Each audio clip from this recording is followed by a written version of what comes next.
tinctures end up around 15%. And when we apply that number to what a lot of people take, which is their 33 milligram full dropper worth of tincture, it actually comes back to 5 milligrams. When we ask people how much they take for soft gels, it's around 50 milligrams. And when we apply our math to it, again, it's back around 5 milligrams. From MJBulls Media, it's the Raising Cannabis Capital Show.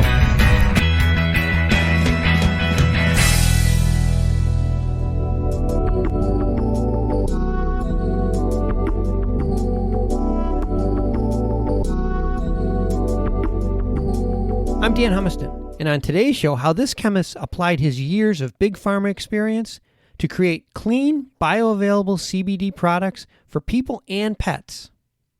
Today on Raising Cannabis Capital, we are joined by Chris Denicola from Santeer. Chris, welcome to the show. Yeah, thank you. Pleasure to be on.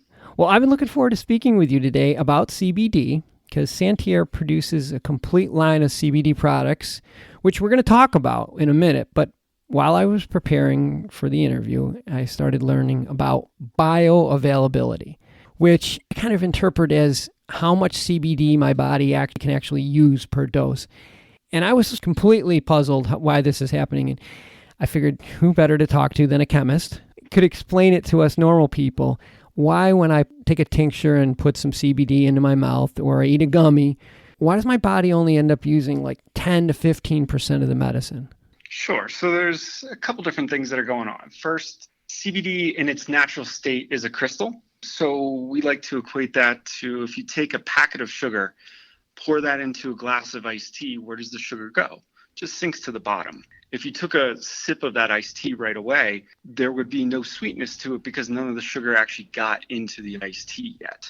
Take some kind of action to make that sugar go in. And CBD is very similar in that if you just take CBD isolate product, most of it is not going to be soluble. So if it's not soluble, it's not going to be in a state that's bioavailable or won't get into your bloodstream. With tinctures, oils dissolve oils, and the CBD wants to actually stay in the MCT and not dissolve or get into the digestive system and then into the bloodstream. Mm-hmm. So you're limited by the solubility or the delivery mechanism that product's in. Okay. Which makes sense. Now, at Santeer, you worked on this for, I think in your website it said over 2.5 years, trying to make this process more efficient.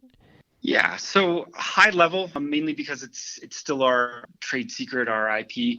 We control the crystallization in a way that allows the CBD and oils to be really close to 100% soluble, so that a 5 milligram dose acts like a 5 milligram dose. When we apply our dissolution results, and we saw that tinctures end up around 15%.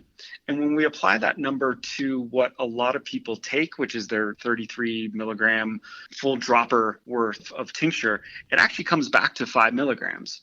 When we ask people how much they take for soft gels, it's around 50 milligrams. And when we apply our math to it, again, it's back around 5 milligrams. Really, how it comes down to the impact it has on the consumer is a couple different ways, as far as I can see, is one, you don't need to take as much because more of the medicine is being absorbed. So you don't need to purchase as much. And two, it's more predictable. The dose is always going to be what it is. It's like if I take extra strength Tylenol, I know how that's going to affect me. Sometimes I need to take 2, sometimes I need to take 3, but it's always the same. Versus right now with CBD, you have to sort of self-trial and error, whereas it feels like what you're doing, I'm going to eliminate that. It's going to be the same every single time. That's definitely our goal. We're trying to make people feel better quickly and consistently, like you were just saying. And we do that with the technology. And then we do that with the effects that we apply to each product. The oils that we use for our Dream and our Focus product are completely the same. The profiles of the cannabinoids are the same. It's the terpene blends that we add to that cause that effect to happen. And we allow the cannabinoids, and mainly the CBD, to work in the background. Mm-hmm. So that was the other reason for trying to make these products, is how do we make them functional and fit in everybody's life? Mm-hmm. How do we get people to have a better night's sleep without the grogginess of melatonin or the grogginess of bottle of Jack or Benadryl or just too much CBD or too much cannabinoids? Yeah, I like the fact that your products are very pure. There's not a lot of additives, not a lot of sleight of hand, stick some caffeine in this or vitamin B to give you focus.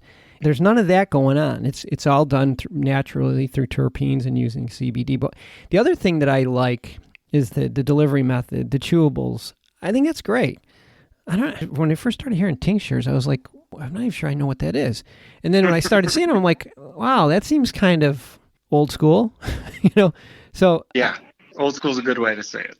Everyone's used to chewables. I think that makes so much more sense.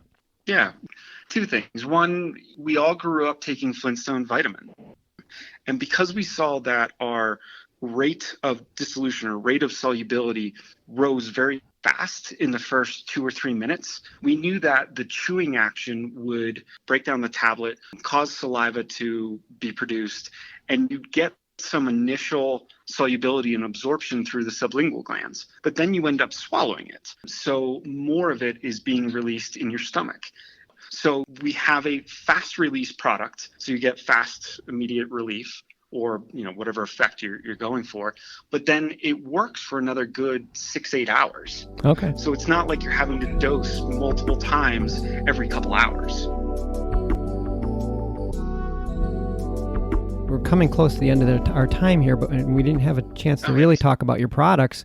In addition to a complete line for people, you also have a line for pets. I wanted to keep the ingredient list of this product especially low.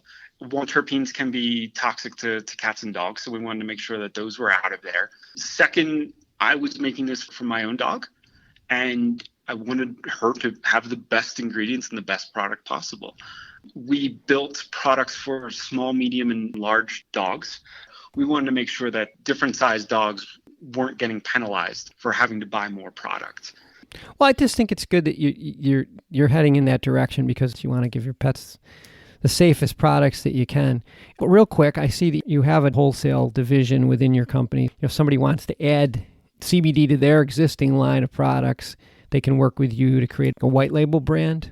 Absolutely. We do both. Obviously, we would much prefer to have our brand out there, but we can definitely very quickly, very easily prototype for people, show them using our containers. We can put their labels on there very quickly so they can show it off to their customers, get some feedback, show it off to their investors. They're not having to buy 1,000 or 10,000 units to get on market. We can do some small scale stuff for them internally. Yes, we've got a full affiliate program, wholesale, white label. We're looking to expand on that. That's good. You mentioned investors. Are you raising capital or will you be raising capital, and will there be opportunities for people to invest in your company?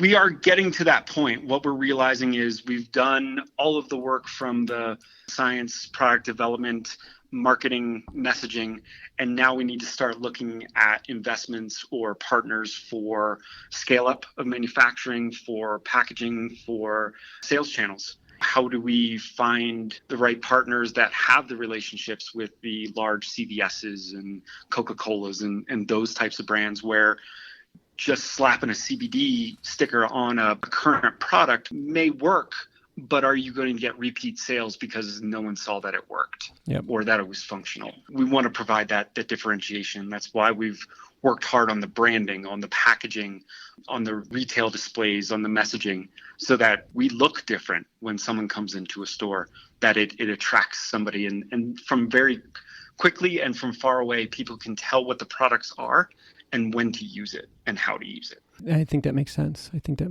So when you're ready, make sure you tell us, because I'm sure people will be interested. Yeah, we're getting there. And it's more opportunistic, but yes, we're just about there. Okay.